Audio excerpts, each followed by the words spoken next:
Parliament సమావేశాలు జరుగుతున్నాయి కాబట్టి ప్రధాన ప్రతిపక్ష నాయకులను కలిసి వీలైతే ఇండియా కూటమికి సంబంధించిన ఇతర రాజకీయ పార్టీలను కూడా సమన్వయం చేసుకొని ఈ రిజర్వేషన్లను సాధించి బలహీన వర్గాలకు న్యాయం చేయాలని ఈ పర్యటన చేపట్టినాం. మీడియా మిత్రుల సహకారాన్ని కూడా తెలంగాణ రాష్ట్ర ప్రభుత్వం ఆశిస్తున్నది. జాతీయ స్థాయిలో చర్చ జరగాల్సిన అవసరం ఉన్నది. జాతీయ స్థాయిలో బీజేపీ ప్రభుత్వాన్ని, ఎన్డీఏ కూటమిని ఈరోజు మనందరం కూడా నిలదీయాలి. తద్వారా కొన్ని దశాబ్దాలుగా అణచివేతకు లోనవుతున్న బలహీన వర్గాలకు న్యాయం చేయాలని, ఏదైతే సోషల్ జస్టిస్ చేయాలని ఈరోజు రాహుల్ గాంధీ కాంగ్రెస్ పార్టీ అనుకుంటుందో దానికి సహకరించాల్సిందిగా విజ్ఞప్తి చేస్తున్నాం.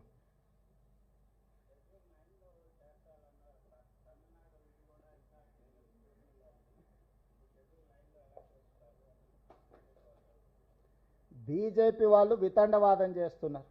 శాసనసభలో చర్చ జరిగినప్పుడు బీజేపీ, బీఆర్ఎస్, ఎంఐఎం, సిపిఐ కూడా ఏకగ్రీవ తీర్మానానికి మద్దతు ఇచ్చారు.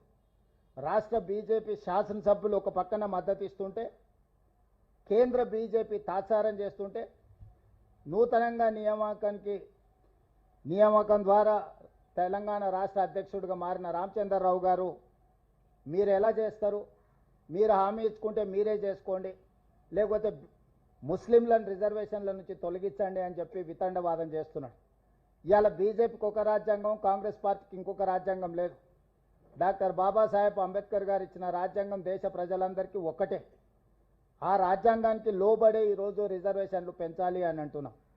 అదేవిధంగా భారతీయ జనతా పార్టీ తెలంగాణ రాష్ట్రానికి సంబంధించిన కిషన్ రెడ్డి నుంచి మొదలుపెట్టే బండి సంజయ్ వరకు కేంద్ర మంత్రులుగా పనిచేస్తూ ముస్లిం రిజర్వేషన్లను మేము ఒప్పుకోము, తెలంగాణ రాష్ట్ర ప్రభుత్వం ముస్లింలను తొలగించే రిజర్వేషన్లను ప్రతిపాదిస్తే మేము మద్దతు ఇస్తామంటున్నా అని అంటున్నారు. వాళ్ళు అసలు వాళ్ళ అవగాహన ఉండి మాట్లాడుతున్నారో అవగాహన లేకుండా మాట్లాడుతున్నారో నాకు తెలీదు.